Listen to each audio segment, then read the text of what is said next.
Hello' guys সংটিভি সম্প্ৰচাৰিত বকুল ধাৰাবাহিকখনৰ আজিৰ খণ্ডটি চাবলৈ বহুত বেছি ইণ্টাৰেষ্টিং হ'বলৈ গৈ আছে। যদি আপোনালোকে বকুল ধাৰাবাহিকখন চাই ভাল পায় তেন্তে ভিডিঅ'টো এটা লাইক কৰি আমাৰ চেনেলটো ছাবস্ক্ৰাইব কৰি ল'ব এনেকুৱা ধৰণৰ আপডেটসমূহ পাই থাকিবলৈ। ধাৰাবাহিকখনৰ আজিৰ খণ্ডটোত আপোনালোকে দেখিবলৈ পাব অনাবিলে আশ্ৰমখন ভাঙিবলৈ বুলডোজাৰ আৰু পুলিচ বাহিনী লৈ ৰৈ থাকিব আৰু এইফালে পেহীয়েকে অনাবিলৰ ভৰিত ধৰি কাকুতি মিনতি কৰি কান্দি থাকিব। তেনেতে অদিতি আৰু আদি উপস্থিত হ'ব আৰু অদিতিয়ে পেহীয়েকক ক'ব যে ৰ'ব পেহী, আপুনি এই নিষ্ঠুৰ মানুহজনৰ ভৰিত ধৰাৰ কোনো প্ৰয়োজন নাই, উঠক পেহী।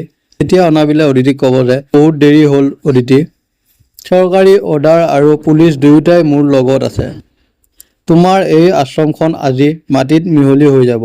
আৰু তেতিয়া আদিয়ে খঙত গৈ অনাবিলক ক'ব যে অনাবিল, নিজৰ সীমা চেৰাই নাযাবা, ক্ষমতা আৰু পইচাৰ বলত অন্ধ হৈ তুমি মানৱতা পাহৰি গৈছা। তেতিয়া পুলিচ বিষয়াজনে ক'ব যে আমাৰ হাতত উচ্ছেদৰ নিৰ্দেশ আছে, আপোনালোকে আইন হাতত তুলি ল'ব নোৱাৰে।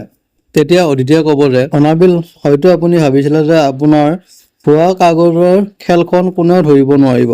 এইখন চাওক, এইখন হৈছে আদালতৰ পৰা অহা ষ্টে অৰ্ডাৰ, আশ্ৰমৰ নামত থকা মূল মাটিৰ দলিল আৰু চৰকাৰী অনুমোদন পত্ৰ।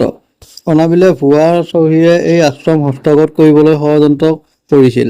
আৰু তেতিয়াই পুলিচ বিষয়াজনে ক'ব যে অনাবিল, আদালতৰ স্পষ্ট নিৰ্দেশ নোহোৱালৈকে ইয়াত কোনো ধৰণৰ কাম নহ'ব, আপুনি এতিয়াই এই বুলডোজাৰ লৈ ইয়াৰ পৰা আঁতৰি যাওক। এতিয়া বাৰু অনাবিলে এই আশ্ৰমখন ভাঙিবলৈ কি ষড়যন্ত্ৰ ৰচিব জানিবলৈ পাব ধাৰাবাহিকখনৰ আজিৰ খণ্ডটিত। ধাৰাবাহিকখনৰ আনটো খণ্ডত আপোনালোকে দেখিবলৈ পাব মন্দিৰাই ভিতৰৰ পৰা দুৱাৰখন লগাই থ'ব আৰু অধিয়ে বাহিৰৰ পৰা মন্দিৰাক মাত লগাব, প্লিজ দুৱাৰখন খোলাচোন, তুমি ভুল বুজিছা মোক, মোৰ কথাটো এবাৰ শুনিব নোৱাৰানে?